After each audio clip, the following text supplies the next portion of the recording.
Bertou de la réanimation de CH d'Argenteuil et merci de venir nous parler au sujet de votre topo sur le purpura fulminans. Bonjour. Donc pour commencer, comme première question, est-ce que vous pouvez nous expliquer un peu ce qu'est le purpura fulminans ? Bonjour à tous, merci beaucoup pour l'invitation. Alors le purpura fulminans, c'est une maladie infectieuse bactérienne, rare, très rare. C'est moins de 0,5% des cas de choc septique.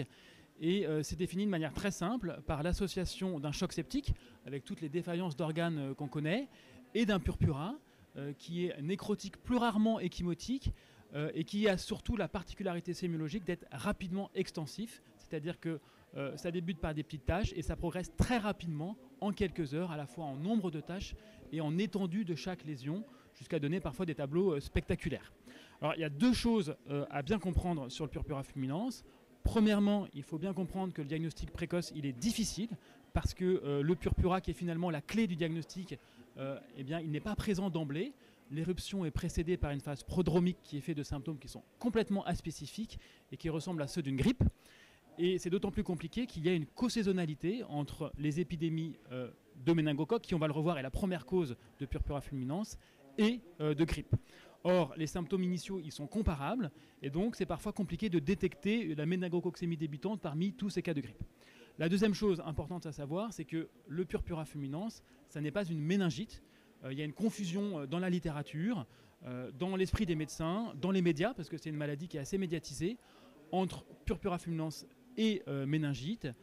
Et bien souvent, les patients qui ont un purpura fulminans sont catégorisés à tort comme ayant une méningite, alors que c'est deux présentations cliniques différentes, et surtout avec un pronostic et une prise en charge, un pronostic surtout qui est complètement différent. Si on s'intéresse au méningocoque, la mortalité de la méningite c'est 5%, moins de 5%, alors que dans le purpura fulminans c'est plus aux alentours de 40%. Donc voilà, il faut bien faire ce distinguo entre ces deux présentations cliniques, compte tenu de la différence majeure de pronostic. Ok, merci beaucoup. La deuxième question, ce serait, est-ce que vous avez la possibilité de revenir avec nous sur les pathogènes qui peuvent être responsables de purpura fulminans ? Tout à fait. Alors, les deux bactéries principalement responsables de purpura fulminans, ce sont, vous le savez, tout le monde le sait, c'est le méningocoque, bien sûr, et le pneumocoque. Et à elles deux, ces deux bactéries représentent 85% des cas de purpura fulminans. En gros, c'est 2/3 pour le méningo, 1/4 pour le pneumocoque. Il y a deux facteurs de risque pour ces deux bactéries. Premièrement, les patients qui ont un déficit en l'une des protéines du complément, qu'ils soient iatrogènes ou congénitales, ont un surrisque d'infection à méningocoque. Et deuxièmement, les patients qui sont aspléniques ont, eux, un surrisque de purpura fulminans à pneumocoque. Alors comment on les met en évidence ? C'est très simple, avec des hémocultures qui sont la plupart du temps plus d'un cas sur deux positives au cours du purpura fulminans, surtout en cas de purpura fulminans à pneumocoque. La biopsie cutanée, c'est le deuxième examen. C'est un examen qui est simple, qui est rentable, qui est peu invasif et sur lequel on peut faire une PCR méningocoque qui est quasiment toujours positive et surtout qui a l'immense avantage de pouvoir le rester jusqu'à plusieurs jours après le début de l'antibiothérapie. Et le dernier examen, qui lui n'est pas systématique, c'est la ponction lombaire. La ponction lombaire, elle n'est pas systématique parce que bien souvent, il n'y a pas d'indication neurologique clinique. C'est des patients qui, la plupart du temps, sont Glasgow 15 et n'ont pas de raideur neuroméningée. A l'inverse, il y a bien souvent une contre-indication biologique avec des troubles majeurs et très profonds de la coagulation. Et cette PL, elle n'est positive que dans un cas sur deux. Et surtout, faire une PL n'augmente pas la proportion de patients avec une documentation microbiologique qui reste de 94% que les patients aient ou non eu une ponction lombaire. Donc voilà, 3 examens, les hémocultures, la biopsie cutanée et la PL qui ne doit pas être systématique. Merci beaucoup. Dernière question, est-ce que vous pouvez revenir pour nous sur les spécificités du traitement et le pronostic du purpura fulminans ? Alors, le purpura fulminans, c'est un choc septique, comme j'ai dit tout à l'heure, comme un autre.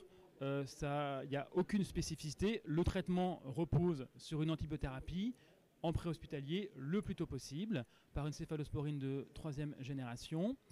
La prise en charge des défaillances d'organes, c'est un choc septique comme un autre. On prend en charge les défaillances comme dans tout autre choc septique. Il y a peut-être 2 spécificités à connaître. Premièrement, c'est dans cette infection qui a été décrite historiquement la nécrose hémorragique bilatérale des glandes surrénales en 1911 par Waterhouse. Alors on ne connaît pas du tout la prévalence de cette atteinte anatomique surrénalienne au cours du purpura fulminans, mais cette atteinte anatomique pourrait venir se surajouter à la classique insuffisance surrénalienne relative du sepsis et incite à la prescription de minéralo et glucocorticoïdes. La deuxième atteinte, c'est l'atteinte myocardique. Le méningocoque donne des dysfonctions VG systoliques très sévères qui diffèrent de la myocardite septique parce qu'il y a des anomalies électriques très prononcées, parce qu'il y a des élévations de troponine très augmentées chez des patients qui sont jeunes et qui ne sont pas censés avoir d'anomalies coronariennes, et surtout parce que les études autopsiques révèlent la présence de méningocoques au sein du parenchyme myocardique, ce qui n'est pas la règle, vous savez, dans la myocardite septique. Donc voilà, il faut rechercher cette atteinte myocardique et la prendre en charge. Alors concernant le pronostic, il est mauvais, on l'a tous appris dès nos premières années de médecine, c'est une infection qui peut tuer en quelques heures des sujets jeunes sans comorbidité. En gros, la mortalité en réanimation, tout germe confondu, elle est de 41%, ce qui est beaucoup pour des patients qui sont jeunes et peu comorbides.